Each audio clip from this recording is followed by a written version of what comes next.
ចង់ប្រាប់ទៅពីអារម្មណ៍ពិតគ្រប់យ៉ាងគិតបានត្រឹមក្នុងចិត្តមិនចេញស្ដីបងមិនមែនជាមនុស្សកំដរ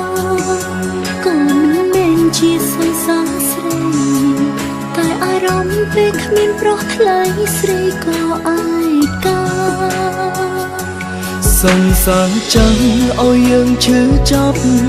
ចង់ស្បត់ប្រាំថាខ្លាចស្នេហាខ្លាចទឹកភ្នែកខ្លាចចិត្តសាវ៉ាខ្លាចស្នេហ៍បោកប្រាំយើងជួបរឿងឈឺចាប់ដូចគ្នា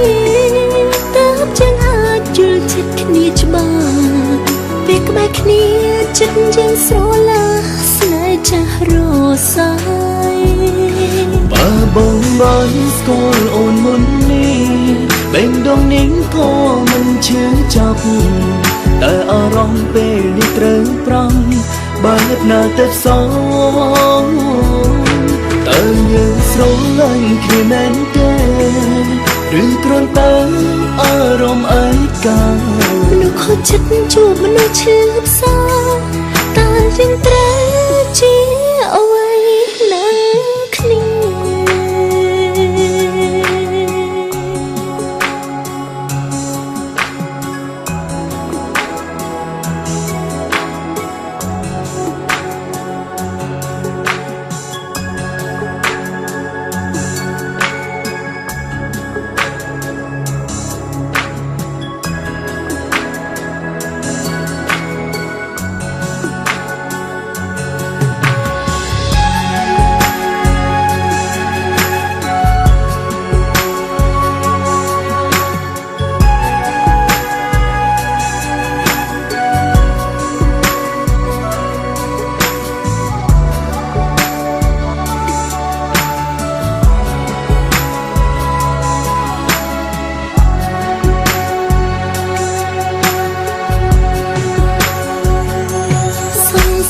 ចាំឲ្យយើងឈឺ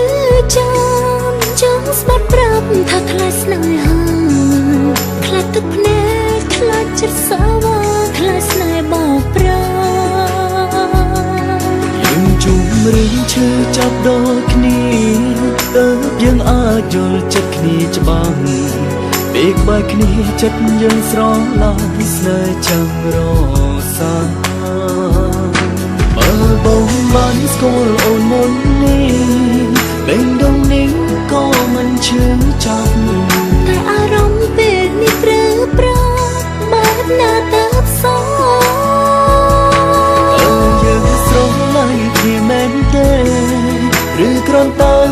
អារម្មណ៍ឯកាមនុស្សខូចចិត្តជួបមនុស្សឈឺផ្សា